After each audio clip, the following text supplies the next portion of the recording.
Boa tarde. Eu me chamo Caroline, eu sou colaboradora Amigas do Parto. Hoje a gente vai continuar nossa série de lives sobre a humanização pelo Brasil. A ONG Amigas do Parto tem uma rede que se espalha por todo o Brasil de mulheres que se formaram com os cursos Amigas do Parto e hoje a gente vai receber a Andressa Menescal Coelho Azevedo. Ela é enfermeira obstetra, educadora perinatal e hoje ela vai estar aqui com a gente. Eu vou chamar ela. Oi, Andressa, tudo bom? Oi, tudo bem? Escutando? Sim, tô te escutando. Perfeito. Como que você tá? Tô Tudo bem? bem, tá calor por Que bom. aqui. Sério? Sério. Aqui já tá mais frio.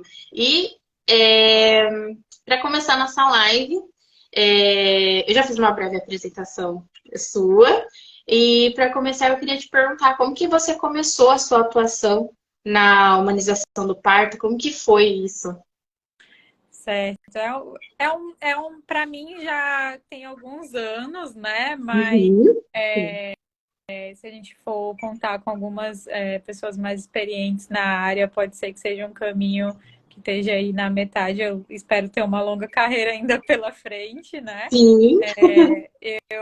Em 2017, eu fui aprovada pelo programa de residência de enfermagem obstétrica da Universidade Federal do Amazonas. Hoje eu estou em Boa Vista, né? Eu moro em Boa Vista, Roraima, há mais de 18 anos. E quando eu fui aprovada no Amazonas, eu tive que morar lá, né? Então, eu morei lá por 2 anos para fazer minha especialização. E a especialização foi um grande choque de realidade na minha vida, né?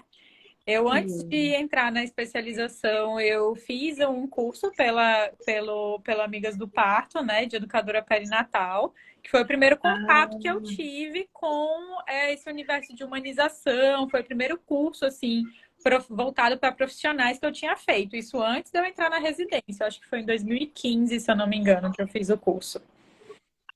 E foi antes de você começar a residência, então. Foi.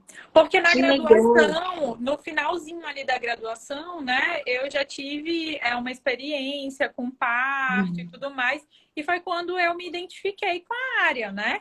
E aí eu fui buscar o que eu podia fazer enquanto acadêmica ainda, né? Enquanto pessoa que está lá na escola, na cadeira lá da universidade, né? E aí foi quando eu fiz o curso, né, de educadora perinatal, então foi o primeiro contato que eu tive. Aí depois eu fui para a residência, passei 2 anos me especializando. E aí eu digo que a residência foi um choque de realidade para mim, porque foi aonde eu aprendi tudo, assim, onde eu aprendi o início de tudo, né? Onde eu comecei a ter um norte do que eu faria. Mas também foi os primeiros contatos que eu tive com muitos casos de violência obstétrica, né? Por exemplo. Então, assim, foi muito chocante para mim vivenciar tudo aquilo.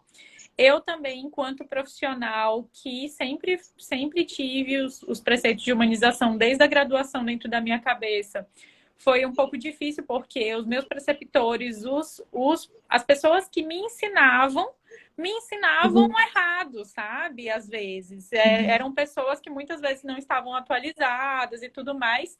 Então, eu fiz muita coisa errada também, que a gente sabia que não estava baseada em evidência científica, que não tinha nada a ver com humanização, sabe?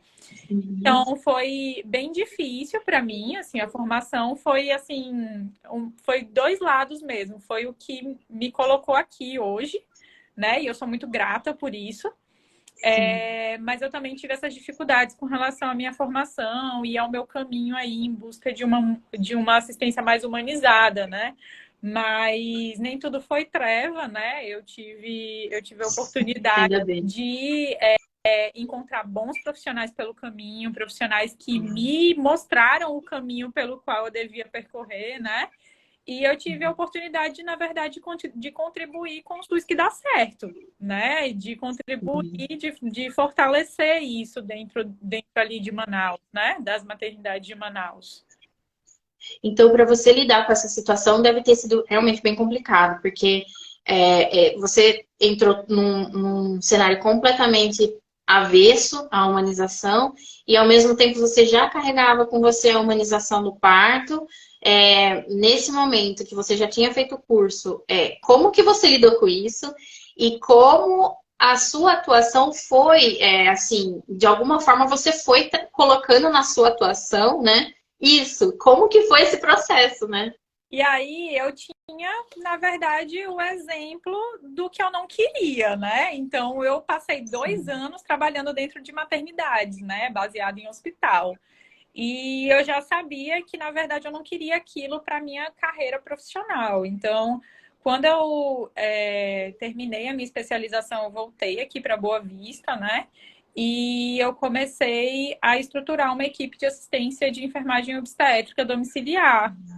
Que Então, legal, legal. durante a residência, eu já fui também buscando cursos, eu ia auxiliar parto, né? Eu colocava como prioridade esses cursos para me dar embasamento, para que quando eu Uhum, saísse da residência, eu conseguisse atuar de forma autônoma e me sentisse segura para isso, né? uhum. E aí foi quando nasceu a Nascer, que é uma equipe de enfermeiras obstetras que prestam assistência de enfermagem obstétrica domiciliar. Essa foi a forma como a gente encontrou de, de difundir a palavra da humanização aqui no nosso Sim, estado. incrível, maravilhoso, maravilhoso. Então, vocês realmente saíram do sistema, né? Então, se reuniram e tiveram que sair do sistema, porque então, aí, daquela época para hoje, você sente que teve alguma mudança? Você acha que desde aquela época até hoje, esse ambiente, né, do cenário obstétrico tá um pouco diferente? Então, são outros olhos agora, né? Então, assim, quando eu Hum, fiz o curso lá de educadora perinatal, eu não sabia de nada, né? Eu não tinha noção certo. nenhuma, assim. Eu só sabia que eu queria trabalhar com aquilo, mas eu não tinha noção de humanização, não tinha noção de violência obstétrica, não tinha noção de nada, de fisiologia, assim, de acompanhamento do trabalho de parto. E aí foi o primeiro contato que eu tive com isso, né? De acompanhamento de um trabalho de parto de forma verdadeiramente humanizada, né? E Sim. aí, quando eu terminei o curso de educadora perinatal, eu falei, gente, tem algumas coisas erradas aqui, né? E aí foi quando eu comecei a enxergar o que tinha de bom e o que tinha de muito ruim, né? E Uhum. aí, na verdade, o meu campo de visão só foi se abrindo conforme eu fui me especializando ainda mais, né? E aí, quando eu Maravilha. voltei da Sim, sim. residência, já era outra visão que eu tinha também. Algumas coisas tinham melhorado aqui, outras coisas continuavam a mesma coisa, né? Então, assim, contribuiu demais para a qualidade da minha assistência, né? Tudo que eu vivenciei. Então, Uhum. assim, eu sabia exatamente o que eu não queria para mim enquanto profissional e o que eu não queria para as mulheres que eu atendi, famílias, né? Mas Uhum. o cenário, assim como um todo, no qual a gente está inserido aqui em Boa Vista e Roraima, é um cenário bem desafiador, assim. Eu acho que outros cenários do Brasil estão bem mais desenvolvidos, assim, com relação à assistência de humanização. Para você ter uma ideia que nós somos a única equipe que presta assistência ao parto domiciliar planejado. Nossa. Então, a gente tem, se eu não me engano, a gente tem mais uma equipe, duas equipes que fazem um atendimento pré-hospitalar de enfermeiras obstetras. A gente não tem ainda um médico obstetra realmente, tipo, alinhado com o preceito de humanização. Nosso cenário é totalmente cesarista quando a gente olha para o campo privado e muito violento obstetricamente quando a gente vai para o SUS, sabe? Então, eu comecei a enxergar, assim, com mais profundidade essas problemáticas e essas potencialidades, né? Conforme as minhas formações foram acontecendo. E você imaginava isso? Assim, passava, nem de longe passava na sua cabeça que as coisas eram assim dentro do cenário obstétrico, que existia esse tipo de violência e que as coisas podiam chegar a coisas bem, assim, acontecem coisas muito sérias, né, dentro dessas violências. Você imaginava, passava pela sua cabeça que acontecia algo assim, assim? Então, já estive na ignorância, né? Como muita gente, assim, Sim. eu não imaginava, e foi um processo mesmo de construção, a gente se sensibilizar quanto a isso, né? Porque quando eu Sim. comecei todas as minhas formações, eu não era mãe, por exemplo, então Ah, eu não tenho irmãs, eu nunca tive uma mulher próxima a mim que pariu, então, uhum. assim, era muito distante esse universo da obstetrícia para mim, né? Então, com as minhas formações que eu fui me aproximando e fui enxergando um pouco mais sobre tudo que acontecia. Mas eu não fazia a mínima ideia que era assim. E hoje, como eu já consigo ter, como eu já sou sensibilizada para isso, acaba que é muito mais difícil para a gente, enquanto profissional, e quando a gente sabe, a gente às vezes até brinca que a ignorância às vezes é uma dádiva, né? Porque está ali acontecendo e a gente não tem muita noção daquilo. Meio que passa batido, né? É. Não passa assim, né? Ah, foi. E quando a gente toma consciência, vem aquilo, você fala, caramba, olha o que está acontecendo aqui na minha frente, né? É uma coisa bem. Exatamente. E a... A gente enxerga tudo o que acontece, a gente tenta, aqui na nossa cidade, a gente tenta fazer um movimento assim, bem de sensibilização mesmo das famílias. O nosso maior objetivo é lógico que a gente vive disso, né? Que eu vivo de atender partos domiciliares, atender pré-natal e tudo mais, e eu gostaria que as mulheres tivessem mais acesso à minha assistência, mas a nossa verdadeira luta aqui é para que o sistema de fato melhore, porque se ele melhora, melhora para a gente também, entende? Com E certeza. até os Sim, com certeza. dados são prejudicados por isso. Recentemente, a gente fez uma publicação no Instagram com os dados relacionados à nossa assistência. E a nossa Uhum. taxa de cesariana da nossa equipe é 30 e poucos por cento. Ah, Então, vocês notaram a diferença, sim. isso é influência do sistema, porque quando uma mulher está parindo com a gente em casa, a gente precisa transferir ela para o hospital. Se for para o hospital particular, ela não tem chance de ter um parto normal, ela não tem chance de ter uma indução, ela vai para cesárea. É bem isso, sim. Então, a gente não consegue ter uma continuidade da nossa assistência, porque quem está lá na alta complexidade não está alinhado, sabe? Então, a nossa luta também é para isso, para que as mulheres entendam esses processos, para que os profissionais da rede especializada comecem a se atualizar também, sabe? Para a gente melhorar como um todo, Importantíssimo. porque daí melhora Uhum. para todo mundo. Sim, e eu ia te perguntar sobre as doulas, o acesso das doulas no hospital deve ser então super complicado aí, Então, porque é.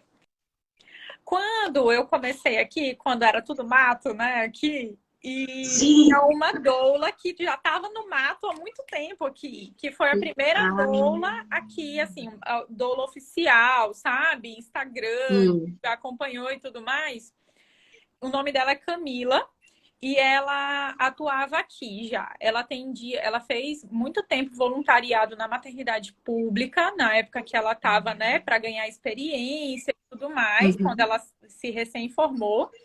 E aí as coisas foram se transformando um pouco. Quando a gente chegou, a gente integrou junto com ela, né? E aí a gente trabalhava bastante ah, com legal, conversa, né? Gratuitas ao ar livre sim, e tudo mais. E aí, aí eu fui tomando conhecimento do cenário das doulas aqui. Primeiro que só tinha ela e mais uma que ficou um bom tempo sem atuar também. E aí tá. depois ela voltou a atuar e aí ficamos com duas doulas aqui, tipo, na nossa cidade inteira. E a cidade de vocês aí é grande?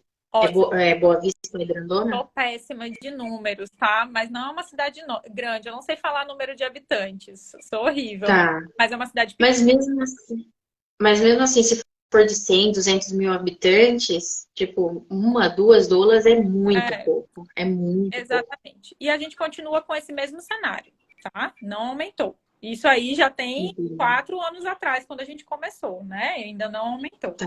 E aí, elas sempre tiveram essa dificuldade.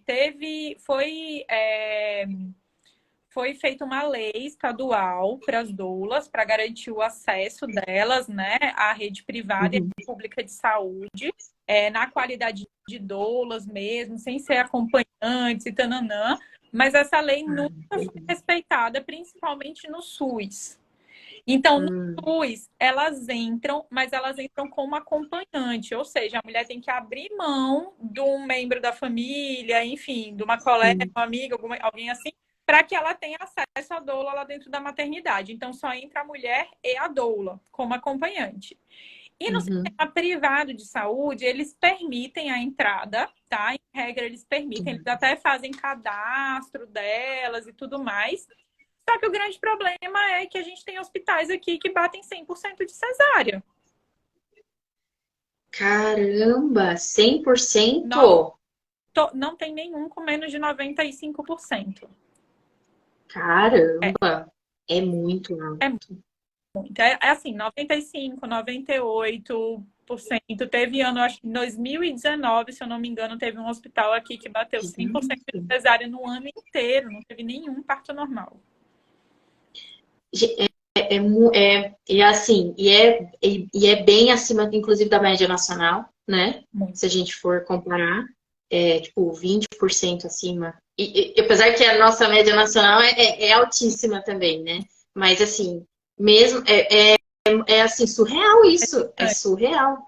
E a gente também liderou, acho que 2020, 2021, a gente liderou as taxas de mortalidade materna do Brasil.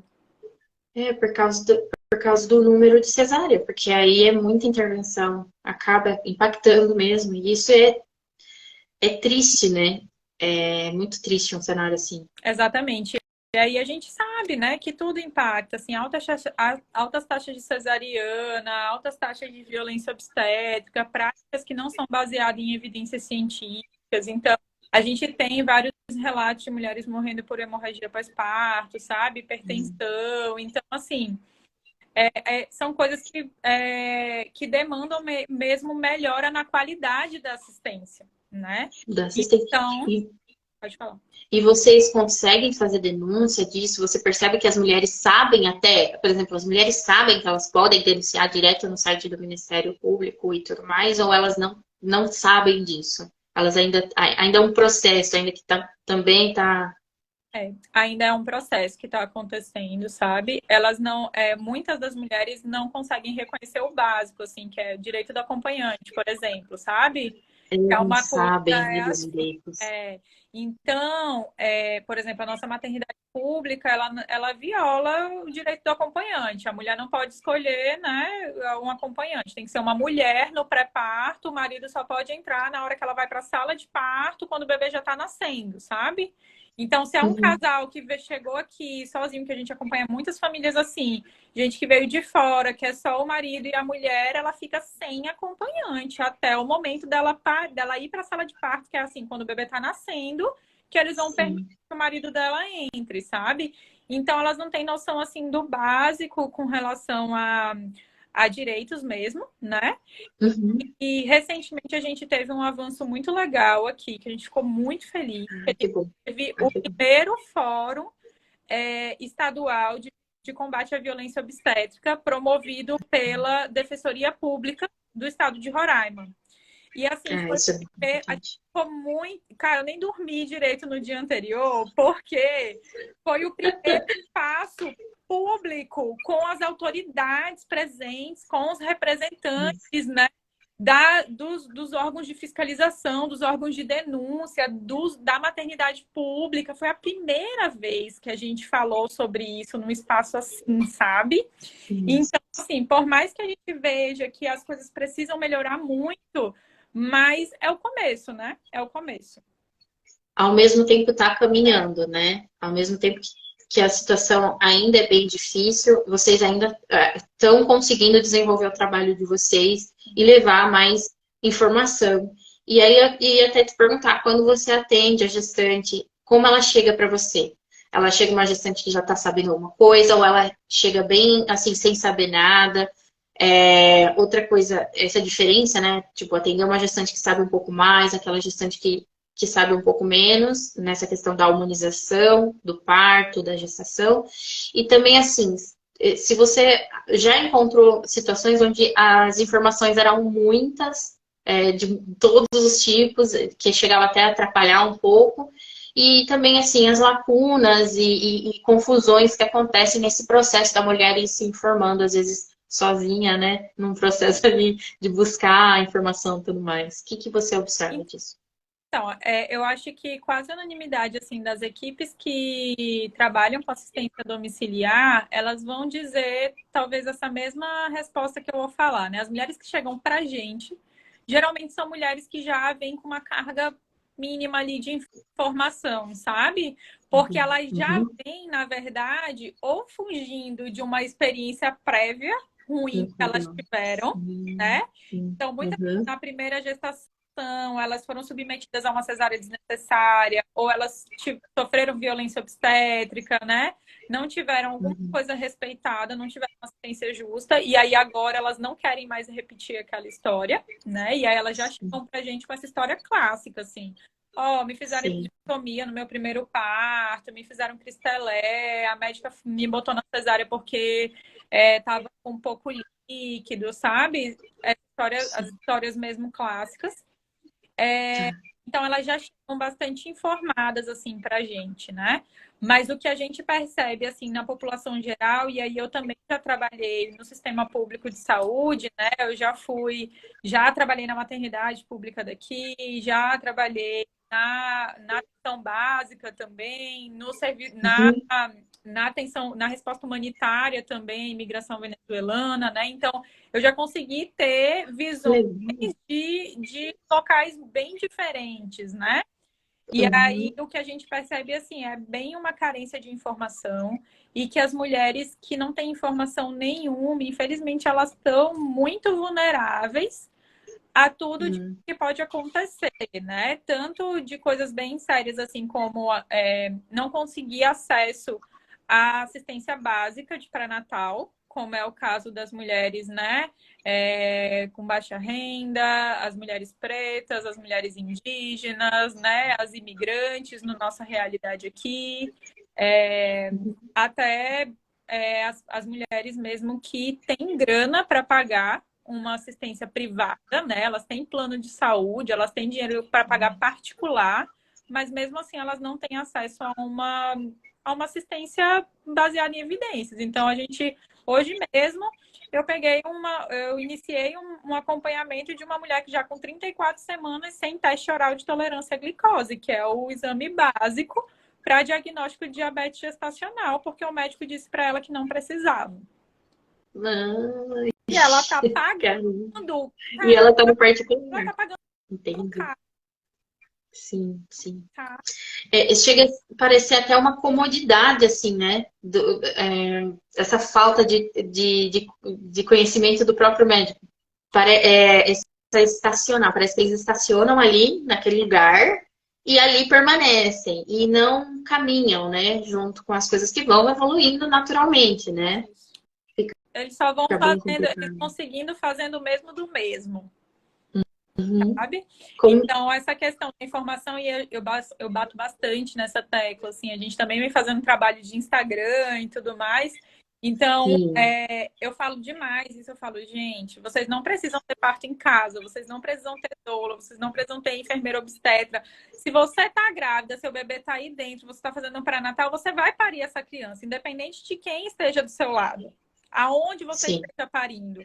Mas, cara, vocês precisam ter informação, vocês precisam buscar informação de qualidade, porque é isso que vai dar poder para vocês conseguirem o que é mais seguro. Não é o meu desejo de princesa, não, sabe? Você ter uma assistência justa é o básico, cara. Monitorizarem o coração do seu bebê durante o trabalho de parto é o básico, entende? É o que as mulheres têm que ter direito. Então, a gente precisa se informar mesmo. As mulheres, infelizmente, precisam saber, tanto quanto os profissionais hoje em dia, para elas conseguirem ter uma assistência. Aqui teve uma pessoa que comentou, a doutora Bárbara Leite, pediatra, ela disse que também acha assistência pré-natal na rede pública muito precária. Eu acho que, como que está aí na sua região? Você diria que em Boa Vista também pré-natal também não é legal, as gestantes têm pouco acesso, como que funciona aí para vocês? Tem pouco acesso aqui também. Como eu falei, eu já atuei na maternidade pública como enfermeira Sim. obstetra, então eu estava na porta de entrada, na Uhum. classificação de risco, né? E eu pegava cartões de pré-natal de todo tipo na minha mão, né? E é Sim. uma coisa também, uma vantagem que eu não falei, e é importante dar ênfase aqui, é que a nossa maternidade pública tem um centro de parto normal que funciona intra-hospitalar, né? Isso é um ponto muito É bom, bom. muito bom. E aí, como eu estava na porta de entrada, eu fazia essa triagem dessas mulheres que poderiam ir para o centro de parto normal ou não, né? E aí são Uhum. mulheres com pré-natal de risco habitual, com pré-natal que a gente chama de adequado, né? Então ela precisa ali ter, no mínimo, 6 consultas de pré-natal, ter acesso aos exames básicos, os exames estarem todos normais, um desenvolvimento normal da gestação, sem fatores de risco. E eu vou te falar, era muito difícil encontrar essa mulher. Muito difícil encontrar essa mulher. Tinha mulher que só tinha 3 consultas de pré-natal, tinha mulher que só, do pré-natal inteiro, ela só fez os testes rápidos, porque é o que tem no posto de saúde, sabe? Assim, as pessoas aqui, elas ainda vêm colocando muito a culpa e a carga disso na imigração, né? De que a Hum. venezuelana sobrecarregou o sistema e tudo mais, mas eu sempre desfaço essa ideia, porque, na verdade, sempre foi assim, sabe? Antes Sim. da imigração, não era ok. Então, assim, É. concordo que, claro, a gente tem uma sobrecarga, mas não justifica, entende? Então, Sim. tanto brasileiras quanto venezuelanas, quanto o sistema privado, quanto o sistema público de pré-natal é bem deficiente, sim. E isso E repercute nos desfechos, né? sim, porque a mulher também, ela já tá totalmente, ela já tá meio que à margem, né? Ela fica mais, e foi o que você falou, fica numa situação muito vulnerável, muito de vulnerabilidade completa. E a gente está falando já de a mulher é uma gestante, né? E aí o cuidado que ela merecia estar tendo, a atenção que ela merecia estar recebendo, não acontece, não chega. E é como se fossem barreiras, assim mesmo, a serem passadas ao decorrer do tempo. Eu ia te perguntar sobre o emocional das mulheres, assim. Se quando a mulher tem mais informação, ela consegue ter emocionalmente falando um pouco mais de estabilidade. Quando acontece algo com ela em relação à violência obstétrica, você acha que é um pouco melhor? Ou nem sempre é assim? Como que você sente na sua vivência? Então, além da informação, uma outra coisa que eu acho crucial para essa estabilidade emocional da mulher é uma coisa que a gente fala muito, que é sobre apoio, né? E Uhum. aí, quando eu falo de apoio, eu não estou jogando só no colo ali do companheiro, ou da mãe, ou da pessoa que está acompanhando ela naquele todo o processo.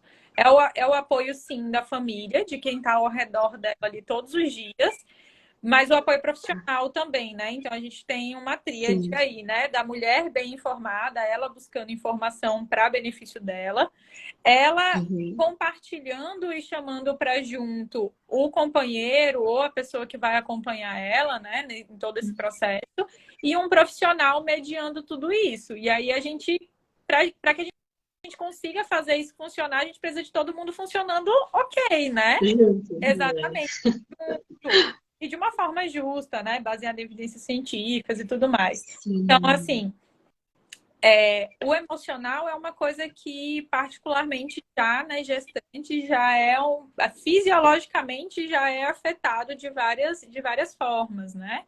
E quando a gente conhece, e a gente tem aquela tríade, né? De medo, tensão e falta de conhecimento, né? Que ela é retroalimentada ali. Então, se a gente É. conhece o que vai acontecer com a gente durante a gestação, o que vai acontecer com a gente durante o parto, o que vai acontecer no pós-parto, como que eu cuido desse bebê, se a gente tem informação acerca disso, a gente consegue se Uhum. ser mais tranquila em relação a isso. E aí eu falo tanto de um lugar de profissional, quanto do lugar de uma mulher que já pariu, já gestou, né, e tudo mais, e Isso. que também busquei esse processo para mim. Então, assim, Informação traz tranquilidade, informação traz segurança, informação traz empoderamento e informação faz com que a gente consiga caminhar pelos caminhos certos, né? Eu acho que é fundamental. Com certeza, a informação ajuda bastante, né? Traz um pouco mais de autonomia também, né? Eu acho, Sim, para mulher. muito. E você falou bastante já da questão dos médicos e tudo mais, mas e você disse que não tem médicos que atuem junto com vocês, né? De forma humanizada. Então, o cenário de vocês em relação aos médicos e os outros profissionais também da saúde que trabalham ali diretamente com a gestante, não, na verdade, ainda tem bastante preconceito com a humanização e pouca abertura. Não tem abertura. Não, no caso não tem abertura. No caso não tem abertura. Entendi. A gente, não que a gente não tenha tentado, a gente já tentou, só o que a gente faz durante esses 4 anos, porque a gente entende Sim. o quanto a gente agrega de segurança para uma mulher quando a gente tem uma equipe multiprofissional e coesa trabalhando em prol dela, né? Então a gente sabe que isso é muito importante e que a gente precisa disso mais cedo ou mais tarde, né? Então a gente não parou de buscar isso, a gente segue buscando e segue na esperança de que esse profissional apareça aqui, né? Mas infelizmente ainda não é a nossa realidade, né? Inclusive, a gente vem lutando bastante porque houve uma banalização, e aí você sabe que isso é nacional, né? Uma banalização do termo humanização do parto. E aqui não é diferente, né? Então, assim, tem algumas equipes que de fato estão vendendo cesáreas humanizadas, né? Então, além de toda essa luta para melhora da qualidade da assistência, a gente ainda tem que lutar contra isso também, né? Então, o nosso cenário, assim, particularmente, eu já conheci alguns cenários, eu já conheci gente de São Paulo, gente do Rio de Janeiro, a galera do Nordeste, a gente acaba conhecendo e conversando com todo mundo, né? Sim. E, cara, sinceramente, eu ainda não vi nenhum lugar mais difícil do que aqui. Realmente, porque pelos números os números já mostram, né? E os números são assim, a gente vê os números e já choca. E isso é superficial, porque o número é super superficial, né? Tipo, mas quando você fala e vai contando que não tem médico, é um cenário que assim realmente choca, mas ao mesmo tempo é muito a sua postura de trabalho, como você fala, como você mostra que está trabalhando. Por outro lado, me parece assim uma esperança, sabe? E eu fico contente pelas mulheres aí de vocês estarem desenvolvendo esse trabalho aí. Porque essa falta de informação é justamente um dos grandes problemas, porque a mulher não consegue nem começar a reconhecer que a cesárea, que ali parece toda bonita e super. Que vende essa coisa também muito da segurança, né? Vai ser tudo super seguro, né? Não tem margens para erro, quase, né? Começa a modificar, né? Com esse trabalho, mas aqui foi como você falou, é um trabalho realmente que tem que insistir, tem que permanecer aí numa luta mesmo, né? Como que conta um pouco sobre isso? Como que Na verdade, essa sensação? Cara, porque a gente quer desistir várias vezes. Porque a gente, de fato, às vezes a gente se sente sozinha, sabe? Em todo o processo, assim. Eu dou graças a Deus que a gente acaba se fortalecendo enquanto equipe, sabe? A gente iniciou aqui, nós éramos 2 enfermeiras obstetras, iniciou eu e a Paula, que a Paula veio de Manaus comigo também, eu a conheci na residência. E aí ela veio comigo para a gente iniciar. E aí depois veio uma outra amiga nossa da residência também, que é da mesma turma que a Paula, foi a Dani. E aí a gente meio que foi se fortalecendo nesse sentido, sabe? De que a gente tinha as nossas iguais aqui, né? A gente, no meio termo aqui, a gente achou outras pessoas também. Mas quando aconteceu esse fórum que eu te falei de combate à violência obstétrica, também foi um up, assim, pra gente, porque a gente viu que existia outras pessoas pensando o que a gente estava pensando também, e, na verdade, agindo, só que de formas separadas. Então, foi assim, um encontro de almas, sabe? Meio que assim, eu falei, gente, eu não sabia que você existia. E aí, meio que se juntou nesse sentido, sabe? Então, em meio às coisas que dão errado, às vezes dá algumas coisas certo para fazer com que a gente continue caminhando, sabe? Mas é muito desafiador, principalmente porque nós somos enfermeiras obstetras, enfermeiras, né? Hoje, dia 12 de maio, dia do enfermeiro, nós somos enfermeiras lutando contra um sistema biomédico. Meu Deus. Né? É um desafio, é um super desafio. Exato. Mas a gente está firme e forte. É isso que é mais incrível e realmente eu acho que mostrar isso publicamente, levar o trabalho de vocês, assim, quanto mais para frente for, mais inspirador né? É muito inspirador. E eu ia te perguntar qual que foi o momento mais marcante da sua trajetória até hoje, que você fala, cara, quando aconteceu isso, marcou completamente, assim. Foi um dos momentos mais marcantes que eu vivi. Olha, eu acho que, para mim, quando eu decidi voltar, quando eu sabia que eu ia voltar para Boa Vista, né? A minha primeira cliente de parto domiciliar, ela me apareceu quando eu estava finalizando a minha residência. Eu ainda estava lá em Manaus e ela me procurou, né? Meio que linkada com essa doula que eu te falei que atuava aqui. E a doula só jogou assim, olha, tem essa enfermeira aqui, ela tá se formando, daqui a pouco ela vai estar aqui, eu acho que ela vai atender parto domiciliar, fala com ela. E aí foi, ela falou comigo lá, então assim, eu até hoje eu lembro das sensações, né, de todos os medos, de todas as ansiedades que eu tinha com relação a isso. E eu lembro ainda da voz da Camila, que é a doula, falando para mim assim, Andressa, daqui a pouco as pessoas aqui de Boa Vista, elas vão entender que os bebês nascem em casa e que nascem pelas mãos de vocês com segurança, sabe? Isso. E vai dar certo, não se preocupa, vai dar certo. Você é capacitada, você está preparada, você vai conseguir e a gente vai conseguir fazer um bom trabalho aqui. Então, ter assistido esse primeiro parto domiciliar aqui em Boa Vista, da forma como a gente planejou, né, com todos os medos, com todas as expectativas, com todos os desejos que aquilo fosse para frente, foi muito emocionante para mim, profissionalmente, sabe? E pessoalmente mesmo, porque a gente sente que de fato a gente está contribuindo, sabe, para a melhora da assistência das nossas mulheres aqui.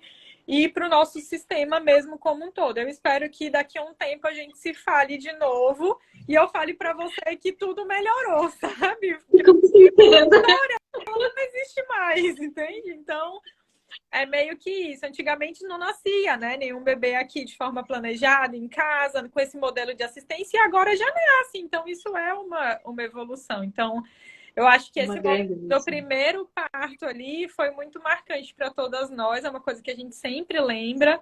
É um bebê assim, a gente acompanha todos os bebês, mas me desculpem os outros, né? Mas quando eu olho para aquele bebê, é o bebê dos nossos olhos, assim, sabe? Que foi muito especial mesmo. Ai, nossa, é muito emocionante. E eu acho que a humanização, essa banalização que você tinha falado, quando houve uma pessoa como você e que está trabalhando como você está, eu acho que desperta algo a mais dentro da gente. Eu acho que é isso que nunca pode se perder dentro da humanização, né? Essa consciência, essa ligação e esse coração, né? Um coração, é uma alma que está e que faz toda a diferença, né? Na atuação e na forma de ser no mundo mesmo, né? É bem isso. Olha, e eu acho que todo mundo que te ouviu, e eu também, eu vou te falar, é inspirador, é maravilhoso saber que existe a humanização sendo levada dessa forma tão bonita, tão verdadeira e tão forte. Porque vocês estão sendo muito fortes. Sim, eu sei. Às vezes a gente fraqueja, mas a gente tenta ser forte. Vocês estão sendo bem fortes já. Olha, é um desafio, mas assim, é impressionante como vocês estão desenvolvendo um trabalho legal aí. Muito legal mesmo, tá? Vocês estão assim, de parabéns.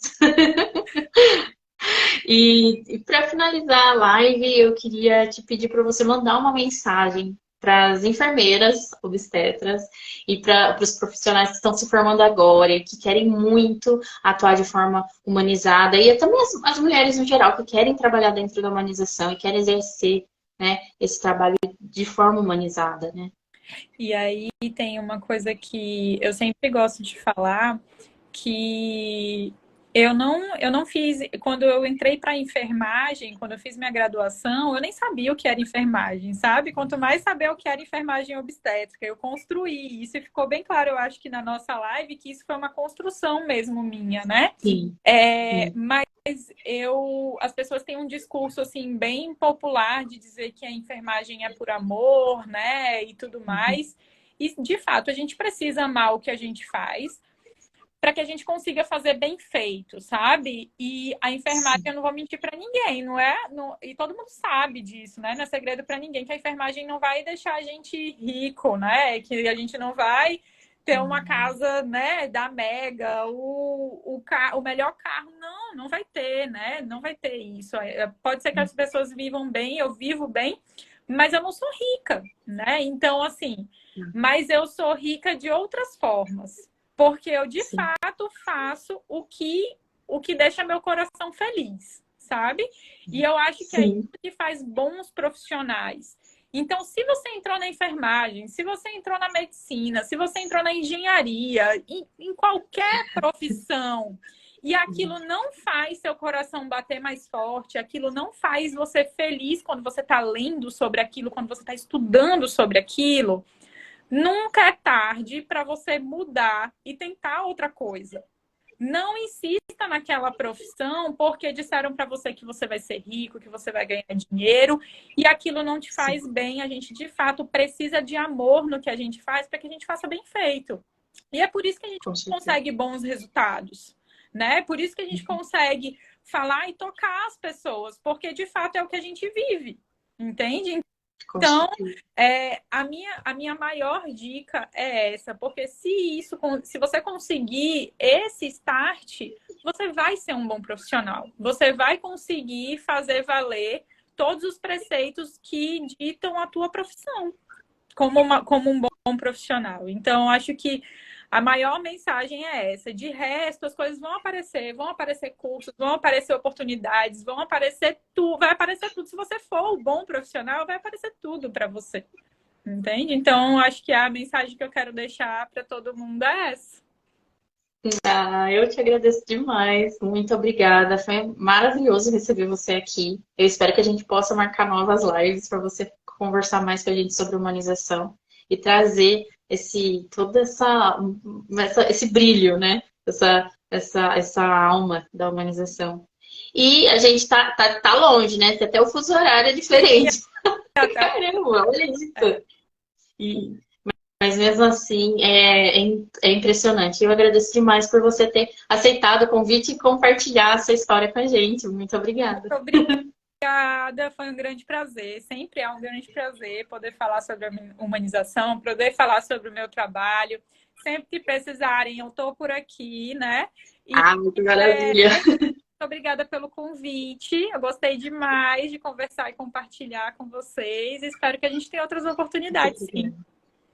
Que maravilha. Obrigada, Andressa. Muito obrigada. Um grande beijão para você e para todo mundo que acompanhou aqui. Até qualquer hora. Até a próxima. Muito obrigada. Beijo, tchau. Tchau. Beijo.